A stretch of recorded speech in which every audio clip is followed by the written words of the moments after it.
Quizás lo más importante en la educación es no interrumpir a los niños. Me parece que un elemento esencial tiene que ver con regresar nosotros desde nuestra posición de adultos a repensar la idea de las infancias.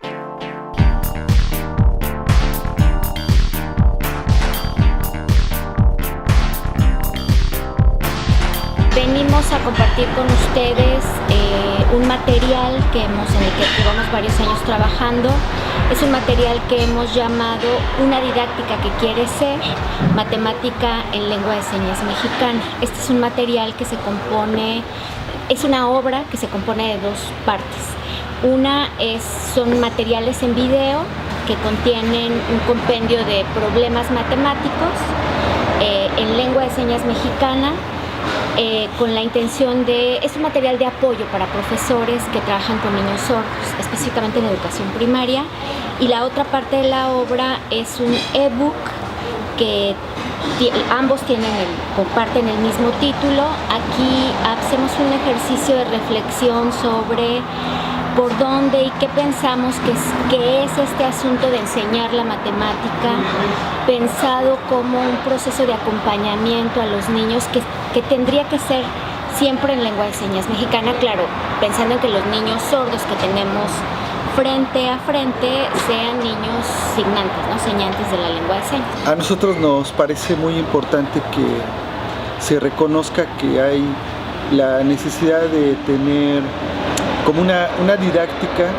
que comparte principios generales con las didácticas generales, es decir,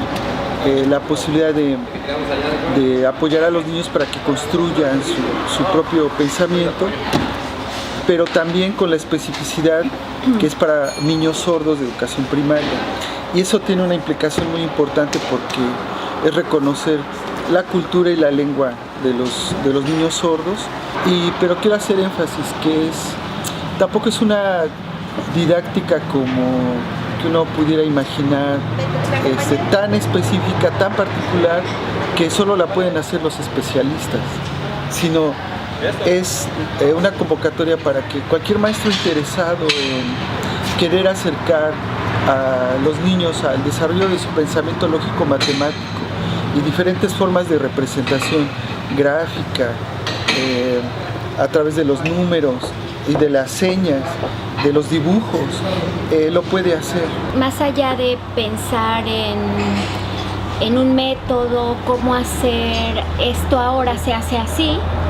yo les decía hace unos momentos que tiene que ver con un conjunto de reflexiones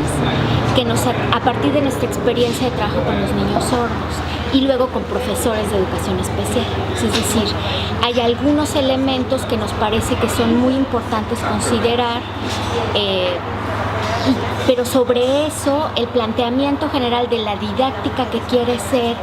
es esta posibilidad de estar abiertos a lo que sucede cada vez con cada niño o con ese grupo de niños sordos que tenemos delante, y desde ese lugar sí con algunos elementos que nos acompañen, que pensamos que son importantes que nos acompañen, pero que sobre todo estemos dispuestos a estar allí, y la cosa que va sucediendo y que el niño o los niños nos van planteando preguntas y que nos hacen movernos del lugar, y que podamos pensar que es posible movernos del lugar cada vez, cada día, cada encuentro. Y en ese sentido somos como acompañantes, somos compañía de los niños en este su proceso de construcción del pensamiento lógico-matemático. Que quizás lo más importante en la educación es no interrumpir a los niños en su relación con el mundo, en la construcción de su forma de entender el mundo, y también de cómo los propios niños lo van transformando. Yo diría, la mejor manera de entender a un niño sordo es queriéndolo conocer. Y la mejor manera de comprender la lengua de señas y de maravillarse como lo hemos hecho nosotros es queriendo aprenderla. O sea, es esta apertura de la que habla Minerva, de cómo estar dispuestos a sentirse afectados por alguien que tiene una condición particular, como son el caso de los niños sordos, pero es un niño que habla una lengua originaria, o un niño que habla poco, o un niño que brinca todo el tiempo mientras habla, o un niño no sé, con diferentes condiciones, ¿no? Es decir, como son la mayoría de los grupos en nuestras clases, ¿no? Con niños con diferentes condiciones y formas de ser, y lo más importante para mí sería como esta disposición de estar dispuestos a conocernos. Un asunto esencial al que habría que volver necesariamente es a pensar en el niño como un niño, porque de pronto estamos obsesionados por la sordera, por lo que quiere decir eso, por lo que implica eso. Bajo ninguna circunstancia estoy diciendo que hay que desecharlo y no hay que pensar en eso, por supuesto que sí, pero me parece que un elemento esencial tiene que ver con regresar nosotros desde nuestra posición de adultos a repensar la idea de las infancias, los niños, y allí en esta idea de los niños o las infancias con sus realidades particulares, con sus historias particulares, con condiciones particulares, allí entra la idea de una condición sensorial particular que ha traído consigo el asunto del desarrollo, la construcción de otras lenguas, las lenguas de señas. Creo que ese tendría que ser un punto de partida, querer conocerlo a él, porque estamos obsesionados por conocer qué es la sordera y no hay no es la sordera, es ese niño con esa historia particular y lo que implica esa condición lingüística y esa condición sensorial particular de él en sus circunstancias, en su historia. Y me parece que la lengua de señas es un elemento que tendríamos la responsabilidad como adultos y en el ámbito educativo, la responsabilidad ética de acompañar a los niños sordos, a sus familias, a hacer comunidad y que vengan con nosotros y participar, pero a hacer comunidad y que aprendan la lengua de señas en edades más tempranas, lo más temprano posible, y que además aprendan a hablar y que además, por supuesto, pero cambiar el lugar de la lengua de señas a el desahucio de la lengua oral, bueno, ya no va a poder hablar y entonces a los 18 años, bueno, que acceda a la lengua de señas, ya ni modo. Me parece que es al contrario, es revisar el acompañamiento para que en edades tempranas lleguen a la lengua de señas y luego seguir acompañándolos en este proceso de la lengua oral y la lengua escrita, por supuesto. Yo pienso que a mis compañeros docentes les haría bien, desde luego, aprender la lengua de señas. Cuando en una ocasión un maestro de primaria tenía una niña sorda en su grupo y me decía, oye José Luis, ¿cuál adecuación curricular debería ser para poder hacer que la niña aprenda y participe en el grupo? Y le decía, bueno, puede haber muchas, pero quizás lo más importante sería que aprendieras la lengua de señas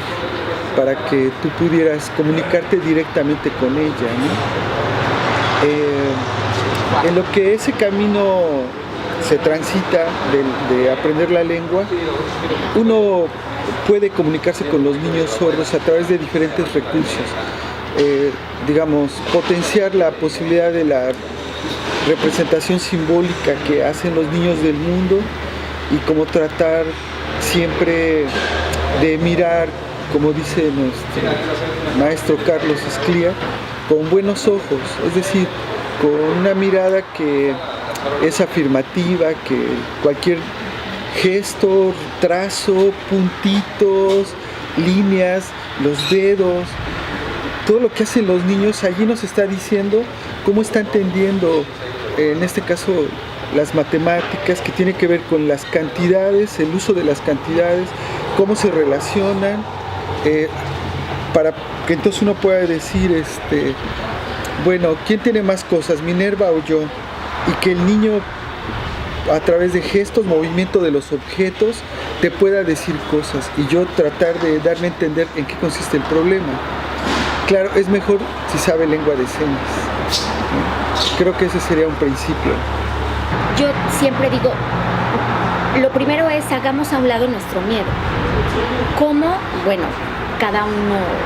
tendrá como recursos, pero yo diría saber que ese niño que tengo allí, que no me escucha y que no compartimos la misma lengua, pero sí hay espacios de comunicación que si yo dejo de pensar, no sé cómo hacer, no sé cómo dirigirme a él, no sé, y entonces dejo de mirarlo,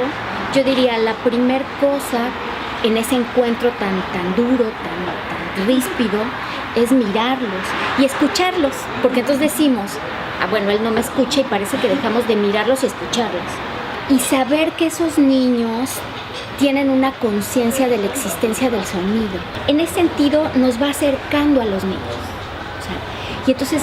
ese miedo que vamos construyendo acerca de lo que no sé y lo que no puedo por la diferencia y por la obsesión,